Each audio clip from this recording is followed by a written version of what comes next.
Welcome to the $1 Million Listening Podcast. In this show, we aim to help people grow in all areas of life with the focus of getting to the next level. I'm your host, Mari Wines, realtor, marketing guru, real estate coach, and co-owner of E3 Realty.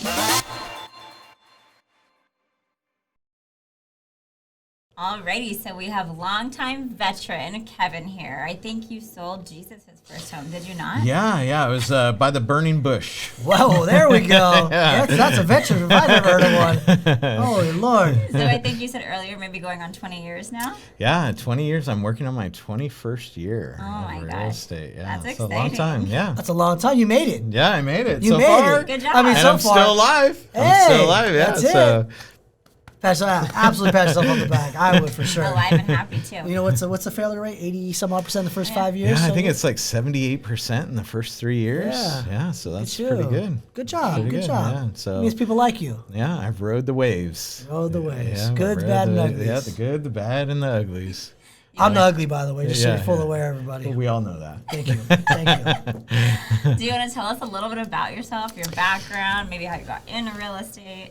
Sure. I started in real estate when Jesus was around, and my parents were real estate agents, and I kind of started off with real estate being as just kind of a backup plan. So I was working in the high-tech industry, and I was commuting to Milpitas every day, and I decided, you know what? Something's going on in the high-tech industry, and I saw people getting laid off. And so I was like, let me get my license just in case. And then I did my first transaction. It was a first-time home buyer. And at the time, it was $300,000. My dad was like crazy. He was like, what? $300,000 already? Like, this is usually, like, at that time, it was usually about $100,000 Yeah, transaction. he's like, so this isn't normal. Yeah, he's like $300,000, and then I had a great experience. It was somebody that I worked with. They saw that off the printer I had printed some property, and he was like, "Hey, did somebody print a property?" And I was like, "Oh shoot, I'm gonna get in trouble. Like I'm at work." And then all of a sudden I was like, "Yeah, it's mine." And then he was like, "Hey, I'm looking for a house." And so that's how it happened.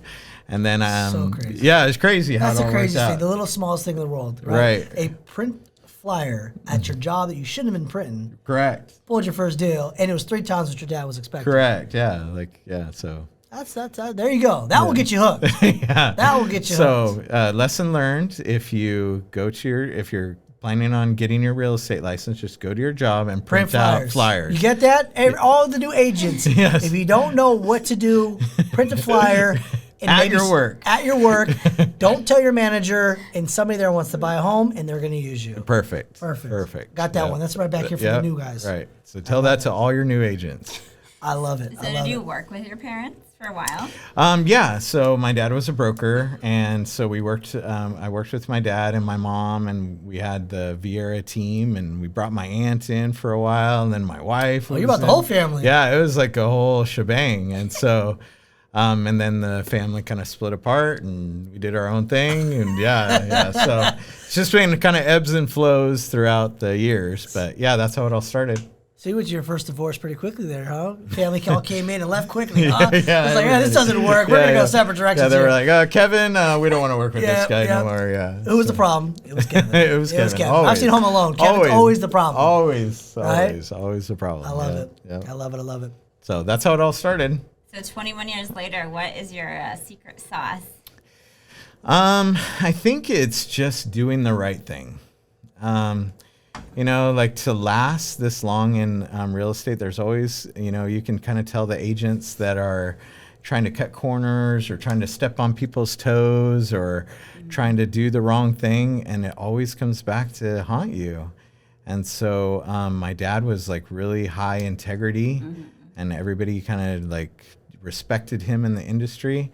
And so I just kind of took that, and so now I never have to worry about looking behind my shoulder or Not unless I'm giving you a massage. Yeah. There's a possibility you look behind your shoulder. Yeah. That's what I always say. I always say that even like the hardest, most stressful, craziest things, just put your head down and do the right thing. Yeah, just do the right It's thing. all gonna work out for you. Yeah. And at the time, like when you're not doing the right thing, it might lead to you not getting money or may lead to you losing the client or something. But in the end, it always works out. Yes, exactly. Always works out. Yep. Yeah, I tell everybody, you got to be able to put your head down at night, right? Yeah, and you got to be able to key. look in the mirror. You got to look in the mirror every day. Yeah, right? you got to. We have a rule of thumb, like triangle coherence, right? Like you said, it's got to be good for you, the agent. It's got to be good for the client. It's got to be good for the company. If those three things line up, you do it. If it's only good for two, you don't do it. Right? And at the end of the day, like, look, we're all human. We have lives. Just do right by people. And we're a small community. Most people don't realize, like, we're a very small community in real estate. Like, you think you're pulling a fast one, guess what? That's going to be your brand that people are going to know as an agent.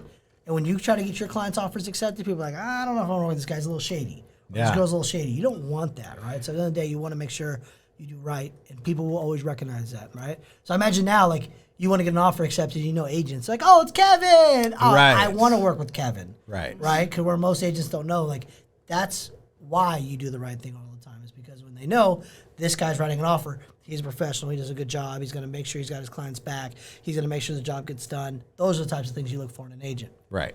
All right, I have a question for you. Sure. And I always like to ask this question. Uh-oh. Oh, yeah, you know it's coming. Always like to ask this Always like to ask this question. Which question should I use now? No, but you've been in the industry for 20 years. As a business coach here, we train a lot of new agents, right? Sure. What would you tell yourself from that first year business that you know now? Like, if you knew what you knew now, what would you do as a first year agent? What would I do now? I would probably really lean in on my lean in on my sphere of influence, and I would probably want to start off with first-time home buyers. Yeah. So I think that was kind of. I remember when I first started. It was in 2011. I was on my way to my training class when the World Trade Centers got bombed. Oh wow. Yeah. So the world just stopped at that point. And so I didn't know any better. I'm a new agent. I don't know what you do and what you don't do. And so I just started off with first-time home buyers and doing first-time home buyer seminars. And there was veteran agents coming up to me and they were like, how are you getting busy? Like, how are you doing this? Is your dad giving you all this business? I was like, no, I'm just doing first. Easy button. Huh? Yeah. They thought I did the easy Dad button. hand me some business. Right. And Dad's like, no, we're in competition, kid. Right. Yeah. And why are you getting more business than me? Yeah, that's it. Yeah, you're grounded. Out here. Yeah, you're grounded. Yeah, you're grounded. Oh, I can imagine. Yeah. Like, what? So I would definitely focus on your sphere of influence. Okay. And first-time homebuyers, because if you do a really good job with first-time homebuyers, they're always going to come back. Mm-hmm. Always. All you have to do is just stay in front of them. That's it. Mm-hmm. It's a pretty easy, no frills. Don't try to buy leads. Don't try to, do a bunch of crazy stuff in the very beginning. Just focus on your sphere and focus on those first-time homebuyers. Awesome. Yeah. Awesome. Yeah, I think that's what it comes down to. We like I said, we have lots of new agents come on board. Like, what do I do? And like you said, sphere, your influence. They're going to trust you. Yep. Always hit them for sure. And actually, I still love using and helping first-time buyers. I think it's the best part of the job. Fun. Honestly, it's fun. As weird and as tough as it is, because it's really one of the more tougher transactions. Sure. Right? But the education part is so valuable. I get so much enjoyment out of having somebody be like, wow, I went through not knowing anything and learned the real estate foreign language, and I bought my first home, and then they tell their friends and family. And that's really where I 100% agree with you. You're going to have a huge opportunity to change lives and get a lot of more business from them. And here's the best part. They want to sell at some point and upgrade, right? Right, always. Always comes back around, right? When they have kids, at some point, they're like, look, I have a client, one of my first clients, probably my first year of business. I just sold their house, and they moved to, where did they end up moving? East Coast. Way out there. Maryland. Oh, wow. I can't remember the exact, but I was like, where are you going? Like, we're going to East Coast. I'm like, it's cold. Yeah. It's California. And then she's like, I'm from the East Coast. I'm like, oh, okay, well, all right. Well, I knew you're from there, but I like the heat. I'm good. Right. 50 degrees, I'm like freezing. Right? So not good for me. So I think that's also super important too. Is you always got to understand, stay in front of them, because you never know when somebody's going to want to move, upgrade, move out of state, all those types of things. So awesome. Good to hear. So technology has like changed quite a bit.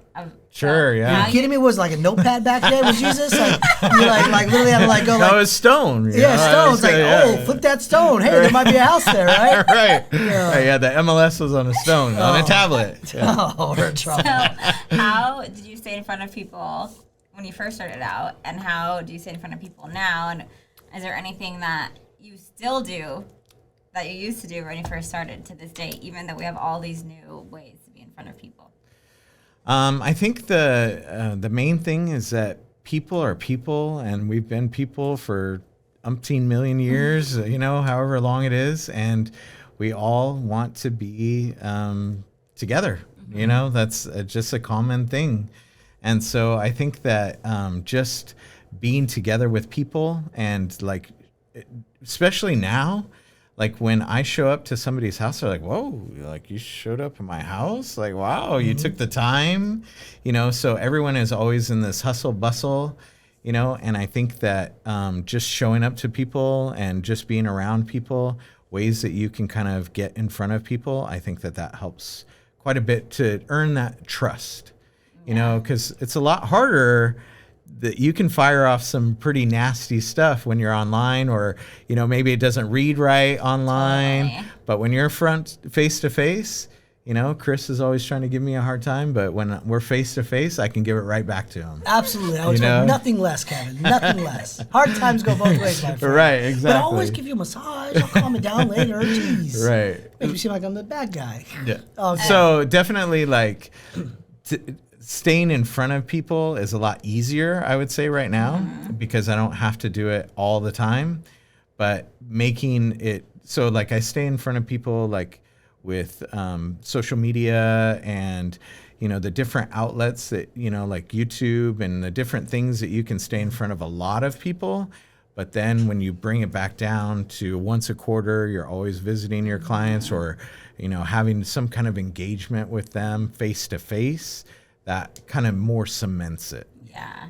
Keeps a relationship going. Yeah, That's really good advice. I think that cements, what you're doing, because, a post or a comment or something online will only last a little while in their memory. But when you do something for them face to face, then it lasts a lot longer. Yeah, no, I agree with that. We had COVID's been going on for a couple of years now, right? So we actually had one of our events in December. We brought Santa in, and past clients came in, and honestly, it was so fun. Right. Like, you forget how great it was just to hang out. Like, most of your past clients are friends, right? Correct. Like, it's not like my friends are showing up and I'm hanging out. Afterwards, we went to dinner. It was like, this is phenomenal, right? Like, but it's just being there for them, and they all know that, right? And I think that's the key, is like, it's not just about a transaction, it's about relationships. And I think most people realize there are agents out there that are just transaction based. They buy leads, they do transactions, they keep going, they just get more, they do more. But there's no relationship building. It's just a number to them. Where I think it really comes down to just building relationships with people, like you said. I think it's super, super valuable. But I do have a question for you. Okay. Another good one. It's story time. Okay, story time. Yeah. All right. We all have them. Okay. We all have stories. We all have them, yeah. We all have ones that are crazy. Yeah, crazy, yeah. Okay. I want to know, what's one of those things you're like, oh my gosh, that will never happen again? Like, you're like, I might get fired. I might get fired. Fired? Oh, wow. Kevin Yeah. never get fired. I mean, I don't know. Maybe you're not fired, but maybe like from the client, something went wrong. Like, there's always that story, right? I mean, here, I'll go first. How's that? I'll give you guys a quick example. Okay, I could have been fired a bunch of times. Don't worry. It wasn't my fault. I swear. I remember a quick little story. I was showing properties, and, I like to over communicate, right? So I had my route all figured out, and one of the ladies was a seller. She was in Discovery Bay. It's funny about this story. It's the same client I just sold who's moving away, too. It's so funny now. It's all coming back. Wow, it's all coming around. All coming around. See, that's all full circle. Full circle, right? And I was newer in the industry, and so I did my route. I did my communication, and I had that house. I want to say like maybe the second house, third house, but because she told me when I called her she was going to leave the town. She was going to be gone. So I remember that in the back of my head. So listen, agents, just because somebody says they're leaving town doesn't mean they left town. So I switched that house to the end because we're running behind. Okay. Right? So they were like the second or third house to the end house. Right. So you know me, knock on the door, boom, boom, boom, open it up. Hey, we're here, you're 6 o'clock, or so on, so on. I walk in, I got 2 kids and 2 parents. and I'm talking the biggest like Rottweilers coming running down the stairs at me. I literally take the clients and I push them out of the house. I'm like, go, go, go. I shut the door. And it gets even worse. She's in the shower. Oh, great. That would only happen to you. Only me, right? Right. And so I go, oh my gosh. So she comes downstairs. She was super cool. She was like, oh my gosh. Wait. I'm so sorry. Wait. So she was like in a robe? Yeah, she changed real quick. She came. She changed real quick. Okay, all right. She came downstairs. She's like, I'm so sorry. I was in the shower. I was like, I am so sorry. She goes, no, it's my fault. I told you I was out of town. I didn't get eaten. Nor did the kids. Thank you. Thank you. Right. But that was the thing I always will remember.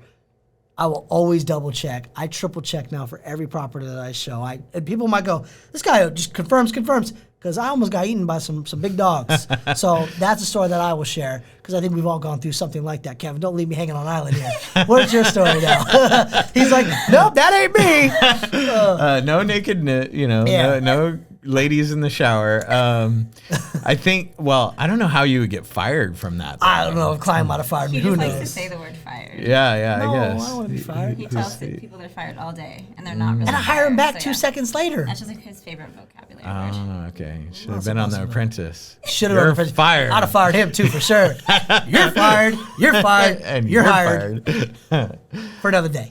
Well, that wasn't really a fired one, but I do remember Or one of my embarrassing, something where you're like, oops. Well, so I remember one thing that I shouldn't probably have done, but See, we've all done it, right? Yeah, I shouldn't have done that. See, I'm normal, people. This is normal. We all have them. Chris is anything but normal. But it was back in the foreclosure days. So back, I don't remember what year it was. But I had hooked up with the bank, and I had a great relationship with this bank. Awesome relationship with this bank. So I used to talk to the CEO, all the time. And I would go to the courthouse steps with them, and they would buy properties on the courthouse steps. It was great. You were in. Yeah, I was in. That's nice. Yeah, it was great. And they gave me 30 properties at one time. Dang. Yeah, like, here, you got to go sell all these Good luck. houses. Yeah, so it was like crazy. You're, running around with your hair on fire the whole time. Did you sleep? Yeah, I didn't. I couldn't. There was no sleeping. But, at that time, that was like gold, so I got to take care of it. But anyways, so they had this one house in Rockland, out of all places, that I had to go, because I just took them. Sacramento, Modesto. Oh, yeah, it was all over. Yeah, it was everywhere. Here's your 30. Yeah. I don't care what. 30, There's not a radius here. You're Kevin. right. You might be in There's Santa no Cruz. radius. If I can get you in Hawaii, you might be there too. I get it. Yeah. So Rockland, and it was like an hour and a half drive. And so they told me that you need to go over there now, because we think that there's something going on. But they didn't tell me what it was. And I was like, okay. And they're like, yeah, we need you to go, and we need you to knock on the door. I'm like, okay. So I got I was like, okay. Yeah. So I get all the way to Rockland. Yeah. And when I get there, I go, well, it looks like the house is vacant. And, so what do you want me to do? And they're like, oh, just go knock on the door. I'm like, okay, I'm on the phone. And so I go, okay, I'll call you back. So I go and I knock on the door, and this guy comes out, and he like peeks, like out the door. And he's like, can I help you? And I'm like, yeah, I'm from the bank. I don't remember what I said. Yeah. I'm from the bank, blah, blah, blah. And we need to, look at this house. And he's like, well, you need to get off my property. You need to get the hell out of here, blah, blah, blah. And I was like, whoa. And he slams the door. I was like, oh, shoot, what is going on here? Yeah. Right? So I call the bank back, and I'm like, hey, this is what happened. Did you bring security? Yeah, like, what are you doing to me? I'm just a real estate agent, I'm not some bodyguard. Yeah. What am I doing here? Hey, you have to leave the house, sir. You're like, he's like, no. Yeah. Basically, that's what he told me. And so he's like, no, you got to go back in there. I was like, what? What? Are you serious? He goes, yeah. He goes, we think that they're taking things from the property. I'm like, well, what am I supposed to do? He's like, you got to go there. You got to get in there. And I was like, I got to get in there? And he's like, yeah, if you can, like sweet talk your way in there or whatever, we just got to make sure that the house is secured. It's not. Somebody's in there, my friend. Dude, there's a guy in there. It's He's foreclosed. pretty upset. Yeah, I'm pretty sure we don't have this one. This is where we would say we don't have this property. Somebody is squatting here, my friend. Yeah. So I went and I knocked on the door again, and this guy, he like comes out and he's like, and I go, oh, we just want to check out the property, like we're here to just inspect it. Is there any way that I could just go and take some pictures? And he's like, no. He's like, you can't take any pictures. And I was like, well, can I just peek in? And he's like, no. And so he starts to shut the door, and I put my foot in the door, and like he can't shut the door now. And so I kind of forced my way into the door, and I noticed that what they were saying was right. Like, this guy's stripping the entire house. Oh my gosh. I mean, stripping it. And so I was like, whoa. And so the guy is like, get out the fuck out of here. And he went and he got some bat, and I ran. Yeah, like I didn't stick around to see like what else he had. But all I know is Gary Chapkin Associates will be at your office soon. Agents, do not do this. Yeah, do not do this. Okay, do not do this. I guess I could have got fired for that. Yes, yeah, Realtor Safety 101. You tell the bank, I really appreciate it. You should probably call the cops. Yeah, and so that's what happened. So I ran out, and so then they called the cops, and they had like a whole SWAT team. There was like, yeah, they blocked off the street. They had like SWAT guys like hiding in bushes and like pointing this guy. And so they finally, like, long story, I won't bore you with all the details, but they blocked off the street. Nobody could go down the street, and they forced the guy out. And so then after they arrested him and took him away, then I got to go inside. There was nothing. I mean, this guy had taken doors, lights, the whole entire kitchen. There was no kitchen left. Oh my God. And what all the cabinets, dishwasher, stove, everything. Yeah. And he was selling it all. And they say real estate's easy. Yeah. So I guess I shouldn't have forced myself in the house. Yeah, there you go. That was probably not a good idea to force myself. Put your foot in that. At that point, I should have been like, you know what? Screw the bank. I don't care if you give me 30 listings. Yeah. Like, I'm out of here. That was a pretty bold move. Yeah, it was. It was pretty bold. But he told me, he's like, hey, you need to get in there. Not all superheroes wear capes. Right. Kevin's got a foot. He'll put it in the door. My man. Yeah. My man. So you mentioned when you got those 30 houses that you didn't sleep much, which we can go through a lot of long hours in this industry. And I know you're a family guy, and I know I've seen you guys travel a bit too. So how have you managed to balance life with this crazy real estate career? So my kids just know. They just know that it doesn't turn off. It's very difficult to turn off. So there's only a couple of times a year that, like, there's a couple of annual trips that we make that I promise my kids that I won't answer my phone. That and the one of them is a camping trip, and I don't get any cell phone service. Yeah, I have one of those too. It's out in the middle of nowhere. Yeah, out in the middle of nowhere. Nowhere. Yeah, and I love it. I go, it ain't working. Yeah. I got a story about that. We'll have to do it off air, but I'll tell you a funny one. Yeah. So I think that you just kind of have to kind of just play along with, and what I do is, like, I just make it an adventure no matter what I'm doing. So, like, oh, you got to go show a house. Okay, come with me, and I'll get you, ice cream, or, oh, we'll go over here once I'm showing this house, or, oh, we got to meet with this client, like, we'll do something, So you just kind of make it part of your life, and my kids have gotten used to it, and so I don't know if it really turns off. I don't. It's really difficult.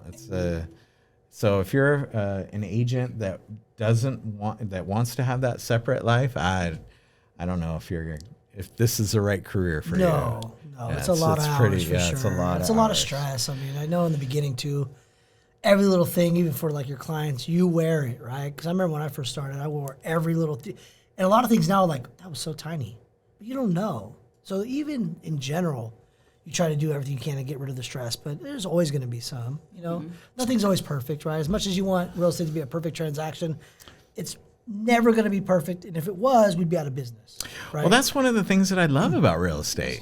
Yeah, it's challenging. And every single transaction, I don't care if it's the easiest transaction. There's always something. Or the hardest transaction. There's always something that you're learning. There's always something that's different. So that was one of the things that I really liked about real estate when I first got in, was that it's a challenge. Every single area that you walk into is a challenge. So I don't think that I think I would be very bored if it was a 9 to 5 and you just did the same thing over and over again. No, I agree. And I think that's what a lot of people who make it through this industry is, they're open to challenge. They're competitors. Yeah. Most agents that are really, really good in this industry, especially for a long period of time, they have a competition. They have a fire. Oh, yeah. They have a fire inside of them, whether they tell you or not. Like, there's just a drive of like, no, I'm going to conquer this, right? Yep.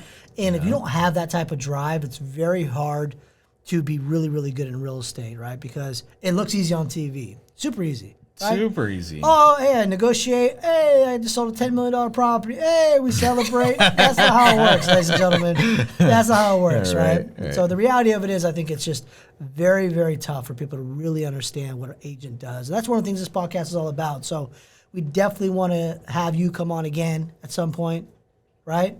Yep. Yeah. Yep. Tell me. Yeah. Yeah. Yeah? Yeah. Okay, I need confirmation. Okay. What do you need confirmation? Say, yes, I'm coming on again. Yes, I'm coming on. There we Okay, go. Chris. There we go. All right. But yeah, no, anything else you want to talk about before we head out?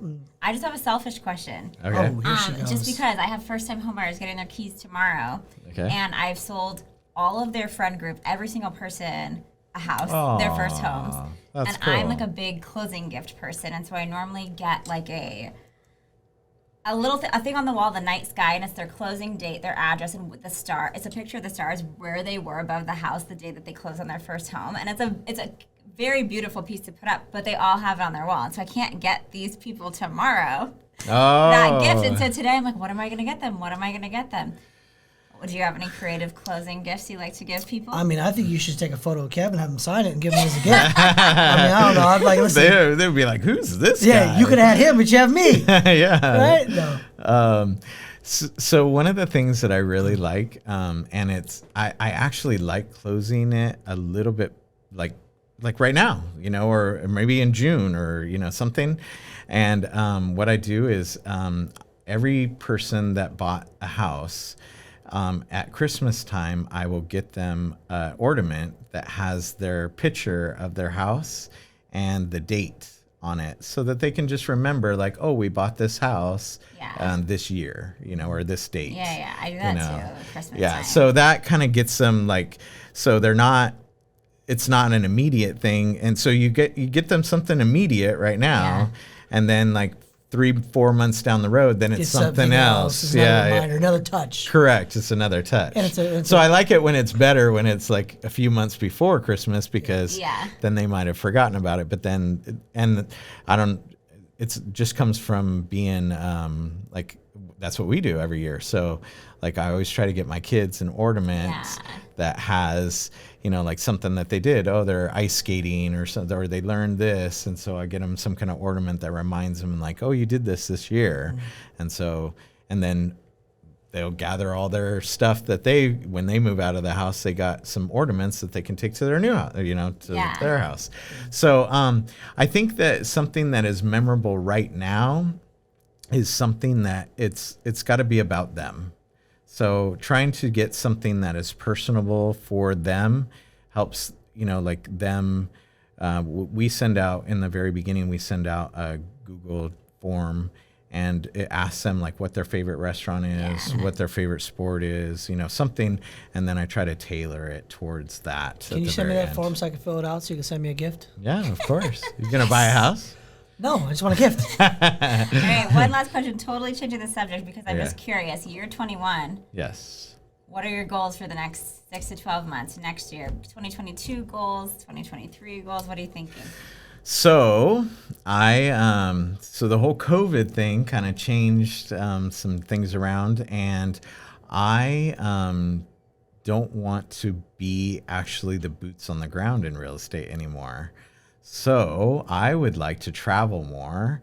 And so what I'm trying to do right now is trying to build up a team of agents that I can give these leads to, so that I can kind of be a nerd in the background and do all the systems and all the things that agents don't like to do that I actually enjoy. Me too. Yeah, I like. It's my jam. Yeah, I enjoy that. Mm-hmm. Really, you like that too? Huh? He's the systems guy. I love systems. I don't. Kevin, are you ready?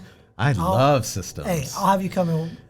Yeah, compare we'll notes. nerd together. We'll nerd together. What do you got working over here in this situation? Right. What do you got going on this situation? This is what you did.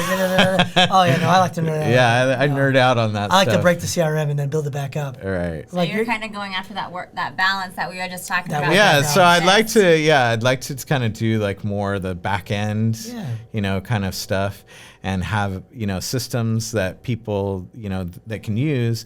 And then most of the agents, what they want is they just want to work with clients. They don't want to do the mundane, you got to post this, or you got to do this, or you got to, call your database, or they just want to work with clients. So get them clients. Yeah, I'll get them clients and get them on their way, and then I can travel and I can do that from anywhere. So you know what I think? I think we should talk about that in the next podcast we do with you. Yeah. How that's coming along. Yeah. And how it's working. I like that. Yeah. I like that. So and we can give you some tips too. We actually built our own team over the last, I think it's been like 7 months now. We have 7-8 months. So yeah. We put our phones down when we go home for dinner. Yeah. Yeah. So sometimes I have to answer everything. Mari, we have a problem. Are you awake? During dinner. Yeah. Or in the hospital. Exactly. You're in the hospital, huh? You are? Well, we have to worry about this right now. Let's talk about this. I tomorrow. came straight from the emergency room back to the office. I told her to go home. See? I told her to go home. See? She doesn't listen. Very stubborn. Yeah. Well, thanks so much for coming. Yeah, thank you guys for having me. I think that you guys are doing the right things. This is a really cool thing. I watched you guys from infinite stages. That's and true. To see you guys where you're at now, it's really cool. I always tell Chris, like, you guys are doing a great job. You guys are awesome. Whenever you send me like a compliment or something, I know how genuine you are. Yeah, it feels nice. so much better than when anyone else Like says he it. saw So, us. I appreciate He that saw us more when than we you were know. at our business partners' houses. We were working Correct. At a Stephanie's house. Stephanie's house. We were working at garages. That's right. We did a whole bunch of stuff, right? So to where we are now, and it's awesome. We'll plug a little bit here. Going into 8-9 states this year. We're gonna be in 50 states the next 3 years, right? Yeah, that's cool. We're still in our infantry stage, though. That's the best part about it. As much as it's exciting, like you're saying, we're still just a little pup. Which I like watching you guys and like watching your growth, and it's just really cool to see where you started to where you are right now. It's really cool. So we appreciate it. Yeah. So good job, you guys. Thank you. Thank you. Good job. Awesome. Yeah. Thanks, Kevin.